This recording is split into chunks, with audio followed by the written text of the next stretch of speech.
नमस्कार दोस्तों, मैं हूं निरंजन सिंह और स्वागत है आपका अपने चैनल लॉ विद निरंजन में।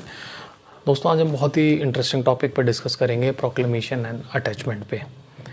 प्रोक्लेमेशन एंड अटैचमेंट से का मीनिंग क्या है? ये एक प्रोसेस है जो हम देखते आ रहे हैं, समझते आ रहे हैं। जैसे हमने लास्ट में अरेस्ट वारंट का समझा था।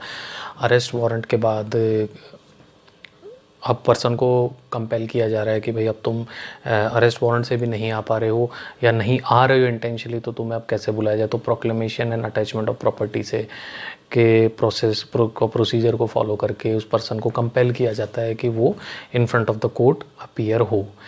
और सबसे इम्पॉर्टेंट चीज़ ये है कि ये जो 82 टू 86 सेक्शन है CRPC का, इस सेक्शन को हम डेली अपने आसपास भी देखते हैं, नियर बाय हम देखते हैं, न्यूज़पेपर्स में हम पढ़ते हैं और टीवी चैनल्स में भी हम देखते हैं, न्यूज़ चैनल्स में, कि भाई कोई ऑफेंडर है या कोई पर्सन है, उसकी प्रॉपर्टी को स्टेट ने अटैच कर लिया या उसको डिमोलिश करके अपना उस पर कब्ज़ा ले लिया। तो वो ये एक प्रोसीजर होता है कि किसी भी पर्सन को कैसे कंपेल किया जाए कि वो कोर्ट के सामने अपीयर हो। तो इसमें 82 टू 86 है CRPC का। बहुत ही सिंपल सेक्शन है और बहुत ही इजीली इनको समझाया हुआ है। जैसे कोई पर्सन है, जब उसको बुलाना है तो सबसे पहला हम जो स्टार्ट करते हैं वो करते हैं प्रोक्लेमेशन से स्टार्ट करते हैं कि वो पर्सन नहीं आ रहा है। तो हम क्या करेंगे कि सपोज़ वो अगर टाउन में रह रहा है तो पूरे टाउन में उसको अनाउंसमेंट करवा जाएगा, भाई सो एंड सो पर्सन है, तुम आ जाओ, हम तुम्हें ढूंढ रहे हैं और कोर्ट के आगे अपीयर हो। अगर वो सपोज़ विलेज में रह रहा है तो विलेज में भी जैसे एक सेंटर ऑफ द विलेज होता है जिसको हम चौपाल कह सकते हैं, वहाँ पर उसका अनाउंसमेंट होता है।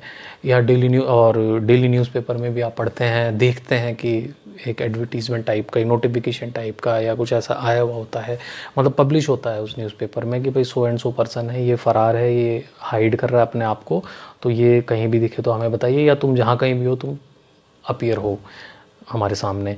और ये प्रोसेस हम यूज़ करते हैं। और साथ ही साथ इसमें करते हैं जैसे जो ये है, इसका कोई नोटिस है उस पर या कोई अरेस्ट वारंट है या उसका प्रोक्लेमेशन की उसको जानकारी देनी है कि भैया आप आ जाओ, हम आपको ढूंढ रहे हैं, आपने अपने वायलेशन किया है समन्स का, अरेस्ट वारंट का। तो जहाँ वो रह रहा होता है वहाँ पर उसको अफिक्स कर दिया, यानी चिपका दिया जाता है ताकि उसको दिखे।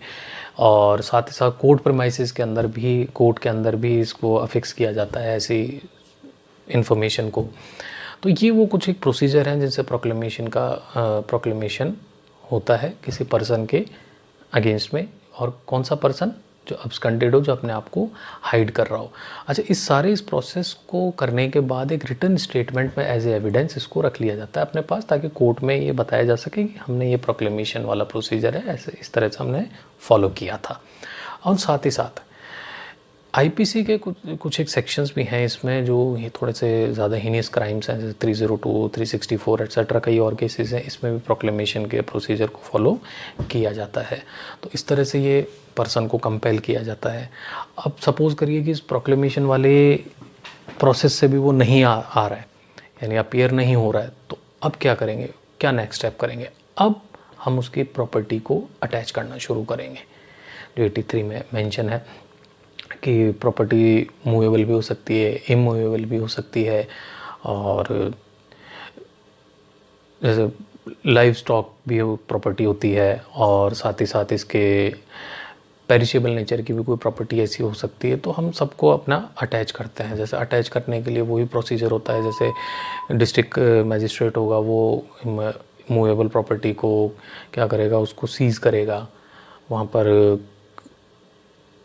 रिटर्न में आप वो देंगे, उसको कंपेल करेंगे, रिटर्न में देंगे कि अगर इस प्रॉपर्टी से अगर उसको कोई प्रॉफिट हो रहा है मॉनेटरी ग्राउंड्स पे, तो वो उस तक नहीं पहुंचना चाहिए। तो हो सकता है कोर्ट को जैसा भी फिट हो, कोई भी प्रोसेस वो यूज़ कर सकता है।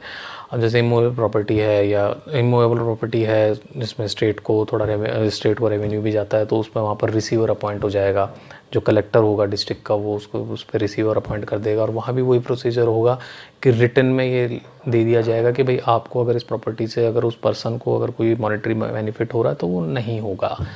और उसके साथ साथ जैसे अगर सपोज़ करिए कि कोई ऐसी प्रॉपर्टी जो पेरिशेबल नेचर की, जल्दी ख़राब हो सकती है, और या लाइव स्टॉक है, तो ऐसे में क्या होगा, उसको तो इमीडिएट आउट कर दिया जाता है। और इस तरह से ये एक अटैचमेंट होता है प्रॉपर्टी का। अब जैसे ये प्रॉपर्टी का अटैचमेंट वाला प्रोसेस भी हो गया, अब सपोज़ करिए कि किसी को उस अटैच प्रॉपर्टी से ऑब्जेक्शन है, ठीक है, या वो क्लेम कर रहा है कोई ऐसा पर्सन कि आपने जो प्रॉपर्टी अटैच की है या उसको सेल कर दिया है, या जो आप उस प्रोसेस को अगर आप स्टार्ट कर रहे हैं सेल करने का, तो वो जो प्रॉपर्टी है उस प्रॉपर्टी में पर्टिकुलर उस पर्सन का ही राइट नहीं है, मेरा भी राइट है। तो इस तरह के आप क्लेम कर सकते हो। वो क्लेम कब कर सकते हो? प्रोक्लेमेशन के विद इन 6 मंथ्स वाले पीरियड में। अटैचमेंट और प्रोक्लेमेशन का जब प्रोसेस शुरू होगा, जो 6 मंथ्स का पीरियड होता है, विद इन 6 मंथ्स आप कोर्ट में ऐसा क्लेम कर सकते हो कि उस पर्टिकुलर प्रॉपर्टी में मेरा भी राइट है, पूरी प्रॉपर्टी उस पर्सन की नहीं है। और साथ ही साथ इसमें क्या होता है कि सपोज़ करिए कि जिसने क्लेम किया है, क्लेमेंट ने, या जिसने ऑब्जेक्शन उठाया ऑब्जेक्टर ने, उसकी डेथ हो जाती है, तो उसके जो इमीडिएट लीगल रिप्रेजेंटेटिव होंगे वो इस क्लेम और ऑब्जेक्शन को आगे कंटिन्यू कर सकते हैं। तो इस तरह का एक क्लेम और ऑब्जेक्शन भी आप अटैचमेंट, जो अटैच प्रॉपर्टी है, उस पर आप कर सकते हैं।